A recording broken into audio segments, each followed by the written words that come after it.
কিন্তু আমি আমার কোর্স চলাকালীন সময় থেকে ইনকামটা জেনারেট হয়েছিল। অ্যাজ আ বিগিনার আমার ইনকামটা ছিল এভারেজ মান্থলি ইনকাম ছিল 15,000 টাকা।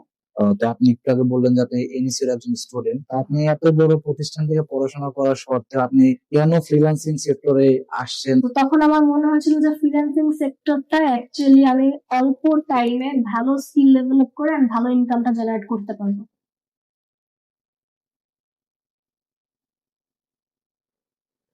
আসসালামু আলাইকুম, ক্লাসরুম বাংলাদেশ ঢাকার পক্ষ থেকে জানাচ্ছি আপনাদের সবাইকে শুভেচ্ছা এবং অভিনন্দন। আমি ইসাক ইসলাম তন্ময় এবং আমাদের সাথে আজকে যে স্পেশাল গেস্ট রয়েছে উনি অত্যন্ত মেধাবী একজন স্টুডেন্ট আমাদের ক্লাসরুম বাংলাদেশের। আসসালামু আলাইকুম আপু, আপনি কেমন আছেন? ওয়ালাইকুম আসসালাম। আপু, আপনার পরিচয়, আপনি কোথায় পড়াশোনা করছেন যদি তা আমাদের সবার উদ্দেশ্যে যদি একটু বলতেন।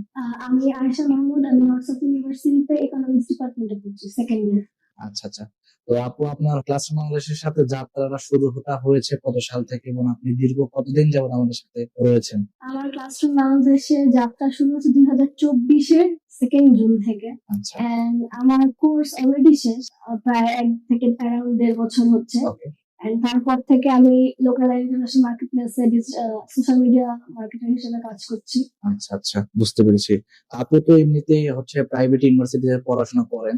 তো আপনি একটু আগে বললেন যে আপনি এনএসসির একজন স্টুডেন্ট। আপনি এত বড় প্রতিষ্ঠান থেকে পড়াশোনা করার সত্ত্বেও আপনি কেন ফ্রিল্যান্সিং সেক্টরে আসছেন বা এটা কেন শুরু করলেন যদি একটু আমাদের সবার উদ্দেশ্যে বলতেন প্লিজ। আমার কাছে মনে হয়েছিল যে আমি যেহেতু পড়াশোনা করব, সো ঠিক আছে ফ্যামিলি সাপোর্ট ওকে, বাট আমরা সবাই জানি যে যেহেতু একটা প্রাইভেট ইউনিভার্সিটি এক্সপেন্স অনেক হয়, তো সেখান থেকে আমি চাচ্ছিলাম যে আমি আমার পড়াশোনার জায়গাটায় আমি আমার মানে ফ্যামিলিকে হেল্প করব, যে আমি আমার টাকায় পড়াশোনাটা করব। স্টুডেন্ট হিসেবে আমার একটা ইনকাম সোর্স দরকারও ছিল। তো তখন আমার মনে হয়েছিল যে ফ্রিল্যান্সিং সেক্টরটা অ্যাকচুয়ালি আমি অল্প টাইমে ভালো স্কিল ডেভেলপ করে আমি ভালো ইনকামটা জেনারেট করতে পারবো, যার কারণে এটা আমি চুজ করেছিলাম।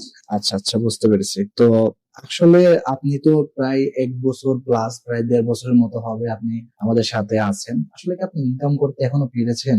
ইনকাম করতে, হ্যাঁ, এটা পেরেছি। কারণ অ্যাকচুয়ালি আমি আমার কোর্স চলাকালীন সময় থেকে ইনকামটা জেনারেট হয়েছিল। কারণ দেখা গেছে যে আমি যখন স্টুডেন্ট ছিলাম ক্লাসরুম বাংলাদেশে, অ্যাজ আ বিগিনার আমার ইনকামটা ছিল এভারেজ মান্থলি ইনকাম ছিল 15,000 টাকা। আচ্ছা, আলহামদুলিল্লাহ। ওখান থেকে স্টার্ট করে তো এখন আস্তে আস্তে আরো ডেভেলপ হয়েছে। ওভারঅল যদি আমার ইনকামের কথা বলি তাহলে এখন পর্যন্ত 1 লাখের উপরে চলে গেছে। যাক, আলহামদুলিল্লাহ, আমরা শুনে অনেক খুশি হলাম।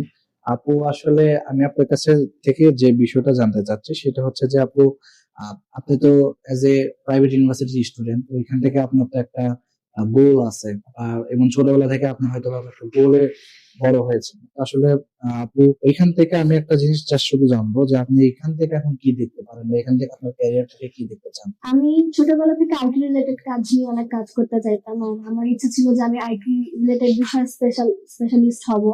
সো আমি যেহেতু পড়াশোনা করছি ইকোনমিক্স ডিপার্টমেন্টে, সো এখন আমার অ্যাকচুয়ালি টার্গেটটা হচ্ছে যে দুইটা জিনিসকে একসাথে মার্জ করে তারপর আমি আমার মানে আমি যদি আমার পড়াশোনার সাথে যদি এই স্কিলটা এই কোয়ালিফিকেশনটা অ্যাড করি, তো সব জিনিসটা আমার সামনে ক্যারিয়ারের ক্ষেত্রে অনেক হেল্প করবে।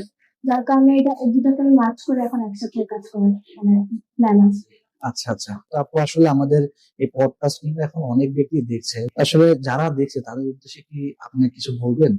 আমি একটাই বলবো যে স্পেশালি বেশিরভাগ মানুষ যারা আমাদের এজে আছে, দেখা যায় যে আমরা চিন্তা করতে ভয় পাই সবসময়। আমরা চিন্তা করি যে আমি এই সেক্টরটায় যাব, সামনে কি হবে, ভালো হবে না খারাপ হবে, কি আউটকামটা পাবো, জি। যদি কোনো কিছু না করতে পারি জি। তাহলে তো স্পেশালি দেখা যাবে যে আমি এখানে ভর্তিও করছি, সব টাকাটা মাইর চলে যাবে, দেখা যাবে। যায় এই ভয়টা কাজ করে। তো আমার মানে যে সেক্টরে আমরা যাই, আমার যেটা মনে হয় যে আমাদের জাস্ট স্টার্ট করে ফেলা উচিত। আচ্ছা।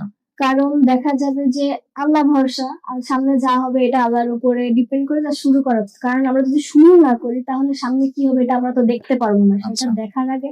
আর আমার বিশ্বাস যে আমরা যদি একটা সেক্টরে স্টার্ট সাহস করে যদি শুরু করতে পারি এন্ড ধৈর্য ধরে ওটার পিছনে লেগে থাকলে সমাজে অবশ্যই ভালো কিছু হবে। আচ্ছা, ঠিক আছে। আসলে আমি একদম শেষ পর্যায়ে চলে এসেছি। জাস্ট আমি আপনার কাছে একটা জিনিস জানতে চাই। যেহেতু বাংলাদেশের অবস্থা খুবই ভয়াবহ। এখন বাংলাদেশে সব সেক্টরেই আমাদের বোনেদের অনেক বুলিং এর শিকার হতে হয় এবং এর পাশাপাশি আমাদের বোনেদের অনেক দেখা যায় যে খারাপ সিচুয়েশনও পার করতে হয়। তো সেই ক্ষেত্রে থেকে ক্লাসরুম বাংলাদেশ আপনাকে এজ এ মেয়ে হিসেবে আপনি কতটুকু সাপোর্ট পেয়েছেন এবং ক্লাসরুম বাংলাদেশের প্রতিটি ইনস্ট্রাক্টর আপনার সাথে কিরকম বিহেভিয়ার করেছে, তার এক্সপেকটেশন ছিল কেমন, এবং এক্সপেকটেশন অনুযায়ী কি আমাদের বিহেভিয়ার বলেন, আমাদের আচার আচরণ বলেন, এটাকে আপনি ফিল আপ করতে পেরেছেন এখনো? আদৌ কি ফিল আপ হয়েছে? অবশ্যই আসলে একজন মেয়ে হিসেবে আমরা চাই যে আমরা যেখানে কাজ করব সবচেয়ে বড় কথা আমরা একটা প্ল্যাটফর্ম দিই যেটা একটা সেফ এন্ড সিকিউর। সবচেয়ে মানে সবার আগে আসে হচ্ছে এই টার্মটা সেফ এন্ড সিকিউরিটি। যেখানে আমরা পাবো সেখানেই আমরা ভালো, যেখানে আমরা কমফোর্টেবলি কাজ করতে পারবো। তো দেখা গেছে যে ক্লাসরুম বাংলাদেশ এখানে এমন একটা প্ল্যাটফর্মে ফর্ম আমি পেয়েছি যেখানে আমি মানে সর্বোচ্চ সিকিউরিটিটা পেয়ে কাজ করতে পারবো। আর এখান থেকে টিচার্স প্যানেল থেকে শুরু করে মানে মেন্টর, আমার সিনিয়ররা, এছাড়া যারা যারা আমার সাথে কাজ করছে, প্রত্যেকে প্রচন্ড পরিমাণ, এটা আমি সত্যি কথা বলবো যে প্রত্যেকে প্রচন্ড পরিমাণ রেসপেক্টফুল। এন্ড মানে কারোর সাথে কাজ করে আমার আনকমফোর্টেবল কখনোই ফিল হয়নি। মানে এইখানে আমি খুব শান্তি মতো কাজটা করতে আচ্ছা, পারি। বুঝতে পেরেছি। যাই হোক, আলহামদুলিল্লাহ আমরা সবাই আপুর সাথে আড্ডাই দিলাম ধরা চলে। তা আসলে আপনাদের উদ্দেশ্যে জাস্ট আমি একটা কথা বলবো, সেটা হচ্ছে যে মানুষ প্ল্যান যেটা করে ওইটাই বাস্তবায়ন করতে পারে। একটা কথা আছে যে যে রাধে সে চুলও বাঁধতে পারে। আপু as a private university student হয়েও অনেক চাপে থাকা সত্ত্বেও উনি ওনার চুলটা বাঁধতে পেরেছে।